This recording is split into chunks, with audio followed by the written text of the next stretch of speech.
Hola, en este video se explicará y profundizará un poco acerca de la teoría de la personalidad de Carl Rogers y se presentarán algunos ejemplos en los que podría aplicarse. Carl Rogers ha tenido una gran influencia en la psicología y en la psicoterapia. A él se debe la creación de la terapia centrada en la persona, el movimiento de los grupos de encuentro y la fundación de una rama de la psicología a la cual se le denomina humanista, además de otras aportaciones que le dio a la educación. Su teoría se originó a partir de sus experiencias clínicas. Sin embargo, sus ideas fueron influenciadas por otros teóricos como Otto Rank, uno de los primeros freudianos, y los filósofos Martin Buber y Søren Kierkegaard. Una de las posturas más importantes de Rogers es que las personas se definen a través de la observación y la evaluación de sus propias experiencias. Su método se basaba en que el individuo tiene la tendencia al crecimiento, a la salud y a la adaptación.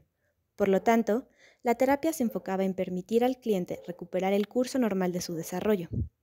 Para esto, le daba mucha más importancia a las emociones y al presente que al intelecto y el pasado. Además, para él la relación dentro de la terapia era una experiencia misma de crecimiento. Para que esta relación permita este crecimiento, Rogers propone que el terapeuta debe contar con 3 aptitudes necesarias.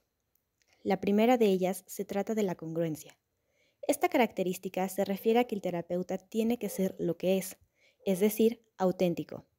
Para esto, sus sentimientos tienen que ser accesibles para él.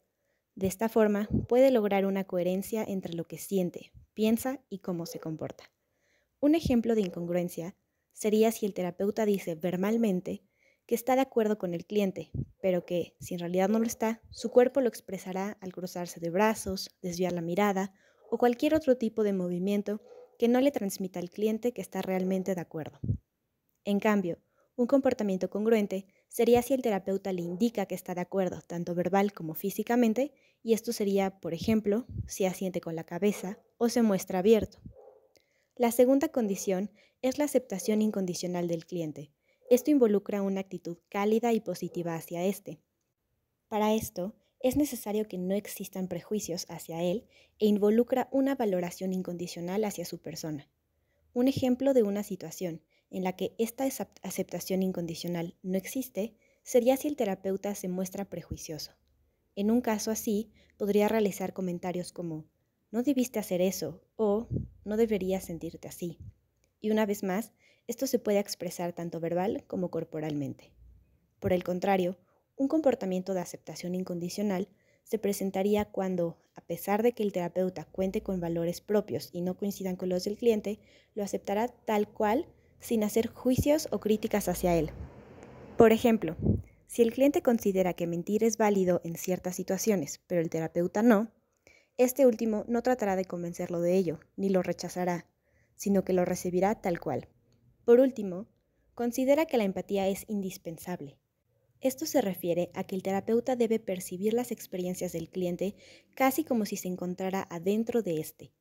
Esto implica comprensión más allá de la simpatía, es decir, involucrarse por completo en la situación del cliente, dejando a un lado, en la medida de lo posible, las propias experiencias. Por ejemplo, un comentario poco empático sería, ay, pero ¿sabes cuántas personas le pasa eso? O, eso no debería de molestarte. Este tipo de comentarios, además de que invalidan los sentimientos del cliente, no están enfocados en una perspectiva cercana a este. Los comentarios de simpatía, aunque buscan tranquilizar a la persona, resultan similares a los anteriores. Ejemplos de esto podría ser, no te preocupes, todo saldrá bien, o no pasa nada, ya estás bien. En cambio, comentarios empáticos requieren que el terapeuta se ponga en una posición vulnerable para vivir lo más cerca posible la experiencia de su cliente. Esto tendrá como resultado comentarios como, no puedo ni imaginar por lo que estás pasando, pero estoy contigo. O, puedo entender que fue una situación difícil de afrontar. Es de esta manera en la que el cliente se siente en un ambiente seguro, lo cual le permite desarrollarse y madurar. Rogers comenta que este proceso, en el cual surgen cambios, puede resultar doloroso, sin embargo, es muy preciso. Dentro de estos cambios, el cliente comienza a escucharse más a sí mismo, aumenta su capacidad de percibir sentimientos que antes negaba o rechazaba. surge un respeto positivo e incondicional hacia sí mismo y hacia sus sentimientos. Se evalúa menos, abandona sus conductas defensivas y finalmente comienza a aceptarse.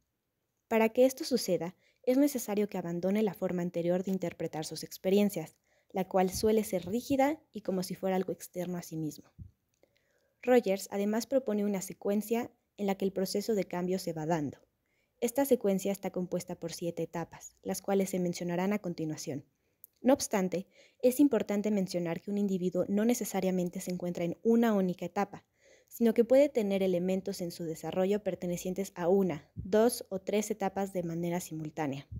Sin embargo, lo que no es posible es saltarse una etapa intermedia, es decir, el cliente no podrá pasar de la etapa 2 a la 4 sin pasar por la 3.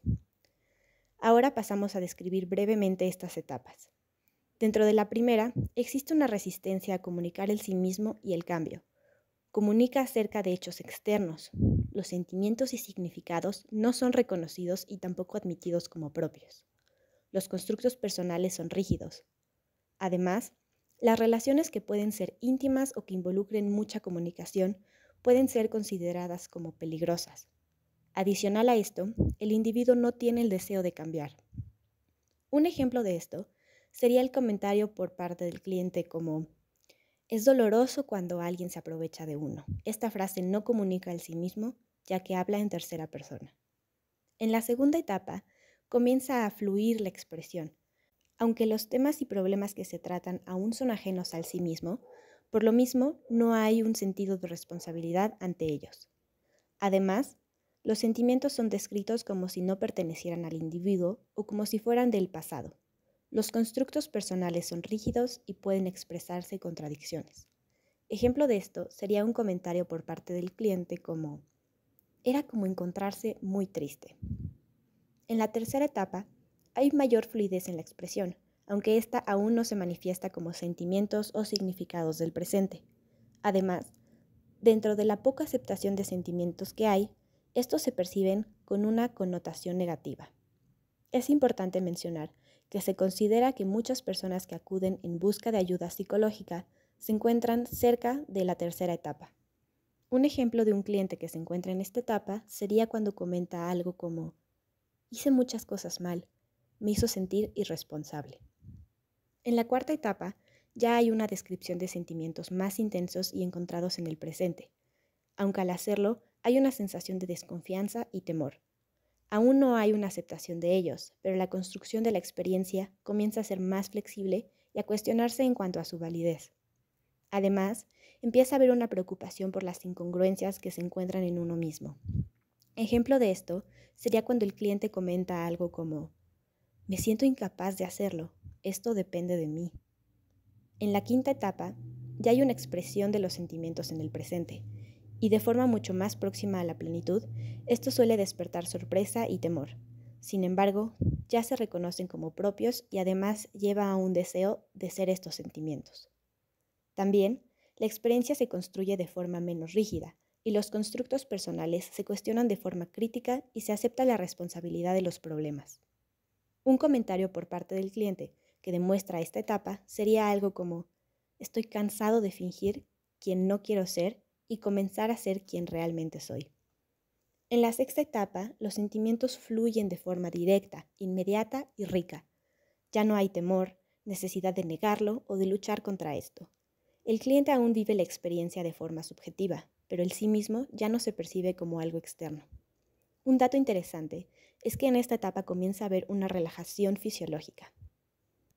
El cliente en esta etapa podría realizar un comentario como: ya no me causa el mismo impacto, sigue causando un poco de conflicto, pero ahora soy capaz de afrontarlo. La última etapa podría desarrollarse con o sin el acompañamiento terapéutico. En esta etapa se acepta la existencia de sentimientos cambiantes y hay una confianza en el proceso mismo. Los constructos personales se replantean con mayor flexibilidad, y lo más importante es que el cliente experimenta la elección efectiva de nuevas maneras de ser. En conclusión, Rogers tiene una perspectiva en la cual las aptitudes del terapeuta permitirán un cambio en el cliente que lo ayudarán a llegar a ser sí mismo. Hay mucho más por decir en cuanto a su teoría. Sin embargo, Esto es un buen resumen para llegar a comprender la psicología y la psicoterapia desde el punto de vista de Rogers. Muchas gracias por su atención.